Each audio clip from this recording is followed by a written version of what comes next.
Caparel. Oh. Me. Well, I haven't been back on a set as an actor since Wynonna of last year. So this is the longest break I've taken away from acting in a long time, and a long time. Like what feels like a long time retrospectively, and I think so. I'm very well. The first time I go act is going to be on Friday with you. And we're come on. Yeah. So we'll see how it goes. It's gonna be awesome. But you know, I have to say, moving away, and I think, I don't know if you guys have had the experience of moving away from home and trying to restart in another place, but God doesn't give you an appreciation for what you have. And how freaking lucky. I'm just so, I feel like a fire has been refueled in myself for a desire to act again, honestly, because I think I got really consumed with like trying to make other work, because I just have such a deep mistrust of this industry, unfortunately, because I always have this chip on my shoulder that like it's not going to protect me, because I've seen so many of my actor friends work their whole careers and then all of a sudden the work stops coming, and I just like, it's so heartbreaking and I hate that. And so I think for a long time I built up a lot of like, well, I could maybe go and try directing, and I could probably be okay at producing, and I love to develop and create, and I love all of those things very genuinely, but I also think there was a part of me that was like building up my armor a little bit against this industry, to be like, you can't fuck with me, like no matter what you throw at me, I'm gonna come back at you with something else, which is awesome, and I totally like promote that, but I think what I also learned this year, fighting so hard and not getting things for one reason or another, getting close and then getting told no, was how much I really love being an actor. And I'm so grateful for this like year away, because it kind of, I got hungry again, and I got hungry to like want to continue acting for a lot longer than maybe I'd envisioned myself doing it. And so that perspective I'm like so grateful for, and I was so meant to go away and to come back, and it feels so good to be home. So yeah, so yay for a year away.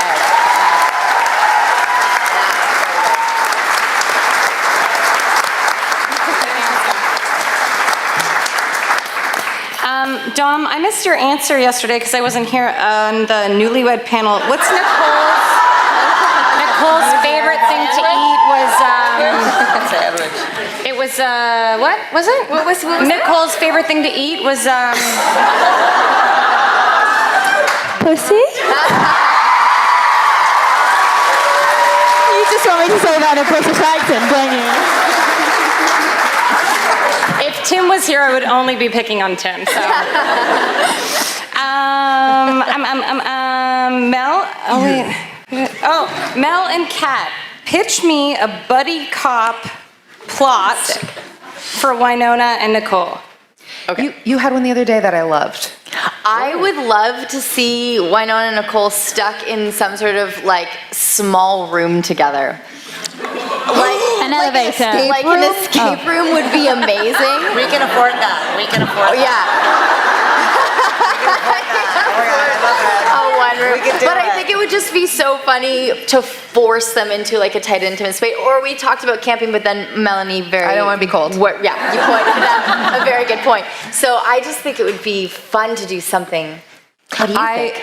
Escape room, I would add a little bit of ganja.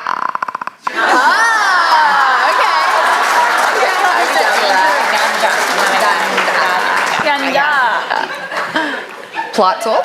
Are you buying it? Yes. What do you think? Yay. Yes. Buying tickets I'm to in. that show? I'm in. Yeah. I just pictured you guys in a jail cell for some reason. I don't know why.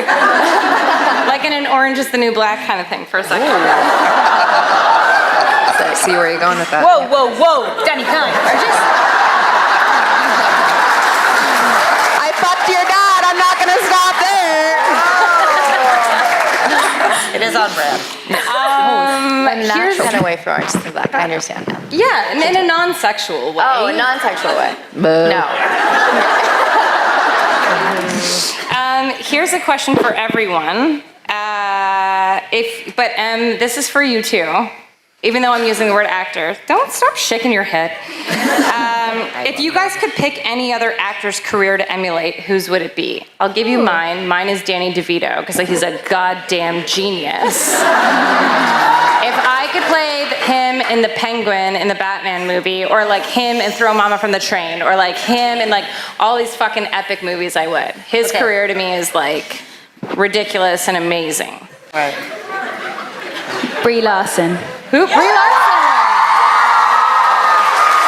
Short Term 12 was like, That's such a dream, because she's done like some great indie shit. exactly. All the way to what she's doing now, which is Exactly. insane. Yeah, that's like, And the Unicorn Store. yeah. So, That's a good one. That's a good one. I think I would take Emily Blunt. Oh, yeah. Oh, yeah. She just has such a range, and I like love when she does comedy, and she'll go from a comedy to a drama, and Yeah. I think she's just so good, and I love the projects she works on. You kind of look like her. Really? I'm gonna say Sure. Yeah, no, I agree with that. Well, I gotta say Meryl Streep, but because I can't get you kind of look like her. because I don't think that there's a male Meryl Streep. Like, she's done everything. Like, she's had that opportunity to really work her range, and she's played everything. A lot of people ask me who my favorite actor is, and I can't come up with an answer because it's always 5 or 6 actors, But I'm going to go Who with are some Meryl of them? Streep. I'm curious. Gene Hackman, Nice. Jimmy Stewart, Dustin Hoffman. everyone's like, yes. Yeah, all the movie stars of old. But Have you seen Once Upon a Time in Hollywood yet? Have you seen Once Upon a Time in Hollywood yet? No. Because I don't like Quentin Tarantino. Okay. I like Pulp Fiction, and I like Reservoir Dogs, and I don't like, Django Unchained. Look, when you shoot somebody in the head, a pool-sized puddle of blood doesn't come out. It's not realistic. It's, so maybe I'm just not From buying all into the style. people you've shot? He knows from experience. What are you doing in Calgary? Oops. No, I shouldn't have said that about Quentin Tarantino. No, why? He's going to watch this. He's never going to put you in a movie. Tarantino's fine. It's okay to be honest, Greg. Don't be too honest. Don't be too honest. I'm going to go with Meryl Streep. Yeah. Good answer.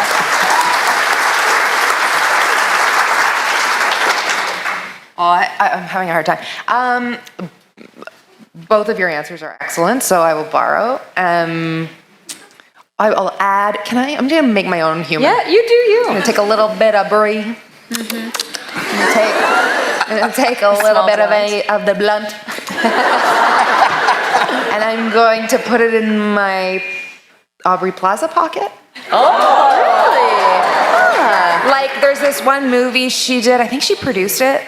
And that's the other thing, she produces stuff too, and it's stuff that I feel like she's doing it because it's making her laugh. Yeah. And that's what I want to do. I want to make stuff that I'm like, that's funny. And I don't care if other people. I can actually totally see that sensibility in you now that you've said it. Yeah. Oh, yeah. Yeah. Is it because of that thing I pitched to you? No. Yeah, I can see it there. But she did the movie with Hillary, not Hillary Duff, her sister, Haley Duff.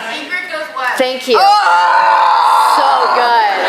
Such a good movie. Yeah. What's it called? Ingrid Goes West. I want to be in that. I want to be her. Yeah, like I can totally see you doing But there's that. also, I think it's called The Little Hours. Yes. So, guys, it's so missed the radar. Like, it's under the radar. Get it? I know. Go see it.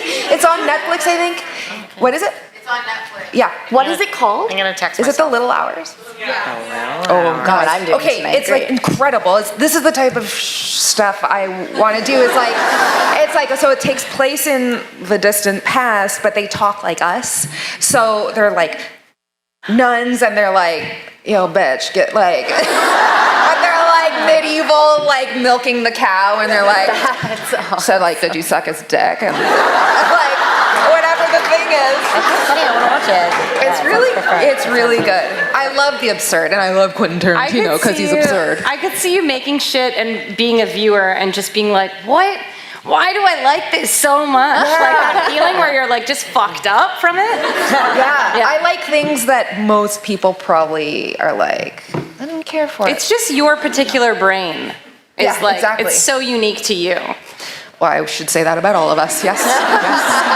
Yes. But yours is extra. Yours is extra. It's like, no, it's very much why people love you. Yeah. It's a very charming thing that you have no control over. You're right. Yeah. Emma, whose career would you want? Joss Whedon. I just want to be Joss Whedon. Or Tina Fey. Or Tina Fey. Together. Yeah. Working together. Nice. She has kids too, doesn't she? Oh, yeah. She's got 2 daughters. Fucking handling it. Yeah, fucking handling it. Fucking getting it done. But I bet done. she eats a big shit sandwich too. Which is, Yes, occasionally. Yeah. Yeah. She's awesome. Dom and Kat, now that we have a location of the possible way hot wedding. Sorry, Mel. Oh, yeah. Wait, Cleaning what's up the location? I don't know, what's the location? Homestead. Melanie doesn't think it's pending approval. Who do you think each of your characters would have standing next to them on the big day, and who would walk them down the aisle? That's a good question.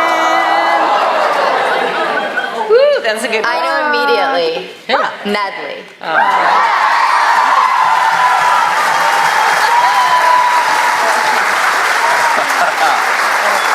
I would want her parents to show up then. I would like Nicole's real parents to show up then. Because conflict is good. Like they can come maybe, but they maybe can't be up there. Because No. parents are the ones who parented. I would love for the debate Oh my God, to maybe they happen can't get on the at homestead because wedding. they're revenants. Didn't we get rid of the? No, we kept it. Let's say we kept it. Okay. Did we get rid of the talisman? I can't say. I mean, I could say, but no, it's gone. But the revenants are gone too.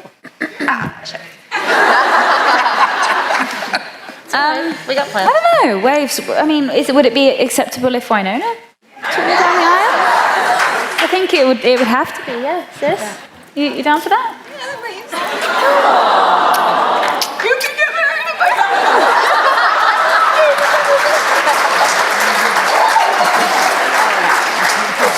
There's no one else. It's you, baby. Thank you. Yeah. Guys, can I come? Right. Can you officiate? Yes. But only if you wear the like highlighter pink dress. Where did that come I know, from? you looked so It fucking was good. incredible. I'm good with not wearing that dress again. Poor Danny. It's very nice, Wearing a but- lot of uncomfortable things. Fun fact, that was the same fabric as the red dress I wore at the end of season 1. Really? Was it really? It was like the It was like mermaid, weird foamy Yeah. diving. Yes. Yeah. Yeah, something Like a diving fabric. Yeah. The non-paying dress. Diving. Nice. It was Yeah. neoprene, yeah. Neoprene. There it is. It's basically- Neoprene. How do you know that? You never know. She's a doctor. She's a doctor. You never know if someone's gonna fall in the water. No. She knows how to murder. Did you say she's a tractor? She's a what? She knows, Talk to you. I won't say what kind of doctor. Can I say what? Oh, a doctor. A vagina. I think we talked about vaginas a lot together once, maybe last year. We did. This is mine, I'm sorry. That's fair. That's fair. Emily, Yes. is because your job takes up like your whole year, is it getting easier for you to get the swing? Have you been a showrunner before this show? I have. Yes. How does that Always compare hard. to doing this? I was younger and fresher. Yeah. And I could stay up for days. And you without didn't have any sleep. kids. And now I can stay up for 12 minutes without crying. Yeah. But does it get easier every year? Every you year, still- the thing that gets easier is knowing we have the greatest cast and the greatest crew and we'll figure it out. But every year there's a different challenge. It's always really, really hard. But it is such a pleasure to come back. First year is always the hardest because you're like, oh my God, I have no idea what the fuck this is, right? Second year, you're like, just no one will get pregnant, it'll be fine. And then third year, you're like, we're like a slam dunk. We'll probably be back filming in like 12 minutes. And then fourth year, you're like, I feel like I've been off for a long time. Yeah. I feel like, honestly, it does get a little bit easier, but I feel like if you ever lose the fear, you're dead. It's always hard. You don't know what the problems are going to be. Every day, you're putting out a different fire. And then some fires, you're just like, burn, burn, I'm sorry. I can't save you. I can't save you. But it should be like that. Like, there's a lot of people who care about what the show is going to be. The pressure's on. It's going to be fine. How do you put out fires so gracefully? Like, did somebody teach With you my that? butt. Do you have... With my butt. Yes. It's not always graceful. It's definitely not always graceful. That's not my experience of you. Yeah, true. Well, that's because I'm terrified of you. I'd like to write you a handwritten note to ask you to please stop burning things if it's you. Do you have a mentor or do you have somebody that you lean on to help you through? I talk to a lot of other showrunners, but particularly other female showrunners in Canada. I do have my 3 a.m. emails where I'm like, oh my God, you guys listen to this. This is crazy. It's so bad. This edit is so bad, blah, blah, blah. And it's a really safe space to talk to other women in particular who are like, oh my God, you think that's bad? Listen to this. The lead actor drowned. We can't tell anyone. And I'm like, okay, you win. Yeah, I do. And honestly, like, our writing team is incredibly close, to be honest. I really, really love them. I think the key is just like, it's the same as any relationship. Not everybody can be having a meltdown the same day. So like, if someone else is having a bigger meltdown than me, I'm like, okay, fine, I'll keep my meltdown to myself. And then maybe twice a year, I'm like, this is it! I'm gonna angry cry at a meeting, it's gonna freak everyone out, but we're gonna get it done. Yeah, so I try to kind of like, save my punch card of crazy, if that makes sense, as much as possible. I really try to compromise and trust my amazing crew and cast to solve the problems, and then just really try to count on one hand the number of days where I'm like, whoa! I don't know what that is, yeah. But thank you. But we have an amazing cast and crew. That's the truth. Yeah. So, we truly do.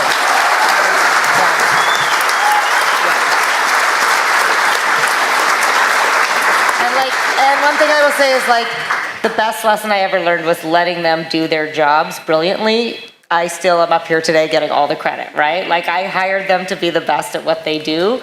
And so the best thing you could do is put faith in someone else and be like, I know you can figure this out. I trust you. I do not know how to light the scene. Please do it, right? Like, I know my strengths. And then I feel like that's the gift, you know?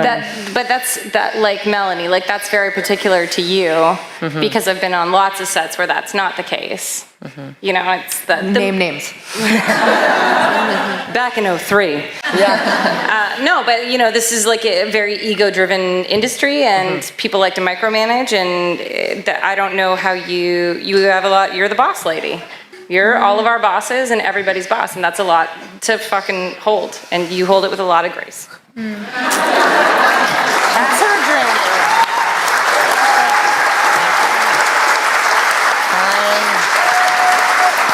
Fine, you can officiate the way hot wedding. Fine, okay. No, thank you, Nanny, thank you. Now for a serious question. Would you rather fight a raptor-sized Canadian goose or 100 Canadian goose-sized raptors? Isn't a raptor huge? Like a velociraptor? A raptor-sized Canadian goose. Those things are Like a raptor basketball player or a raptor Jurassic Park? That's a good question. I'm just stalling. Or 100 Canadian goose-sized. Geese are fucking vicious. They're so mean. Terrifying. And they shit everywhere. I had a very traumatic experience with the Canada goose when I was 4 years old. When you were 4? 4 years old. Please tell us the story. Back in Poole Park in the UK, I was just little Dommy, 4 years old, you know, just like feeding the ducks, Jack's having a great time, and this fucking huge Canada goose came up behind me and just fucking took the bread from my hand, but took my hand with it. Yeah. Ask my dad, trust me, he makes jokes about it all the time, but yeah, just took the bread straight out of my hand and it completely traumatized me. So what's the question? I don't want any of it. They're assholes. Okay. They're full-on assholes. Yeah. A raptor-sized Canadian goose, so a huge fucking Canadian goose, or 100 goose-sized raptors. What, but what, like a velociraptor? We're putting way too much thought into this. You said it was serious. It's very serious. Take it seriously. Like Kawhi Leonard? Like 100 Kawhi Leonards? 100 Kawhi Leonards, but goose size. Not a raptor. I take the 100 Kawhis. He's not a raptor anymore. Right, well, too soon? Too soon. I think I'd still pick the giant goose. I maintain my answer, giant duck, giant goose. I want one thing to focus on. Just like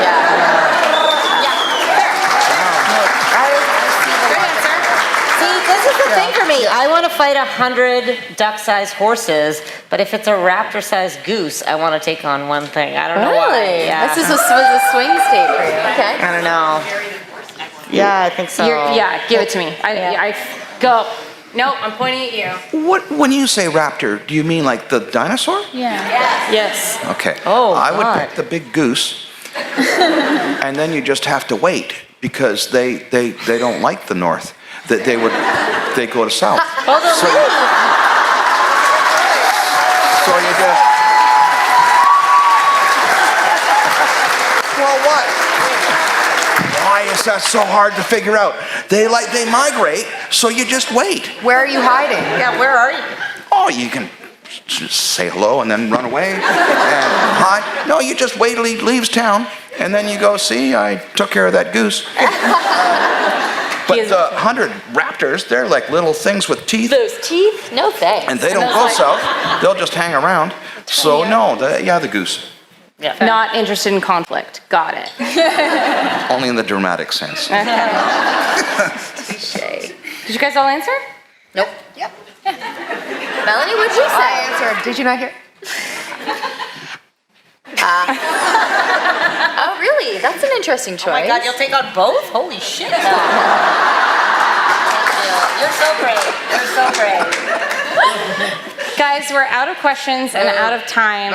Thank you for putting up with me. Thank you for being amazing.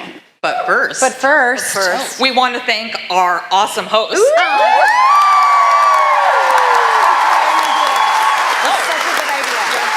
was very smart.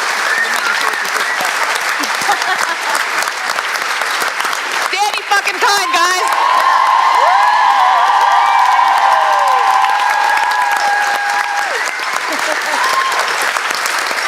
And then obviously we have to thank these incredible humans for taking their time to be here. Yes?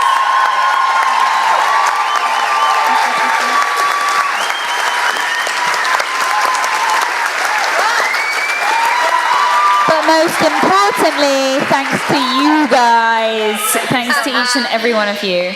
Yes, How excited are we for season 4, guys? Yeah.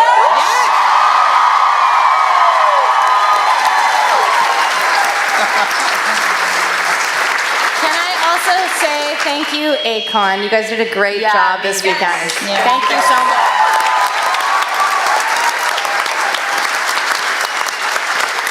Danny actually kind of beat me to it. I was going to thank all of our incredible volunteers for putting this effort towards helping us, and obviously our committee for, putting this all together. We're an amazing team, and I couldn't be prouder to be part of this.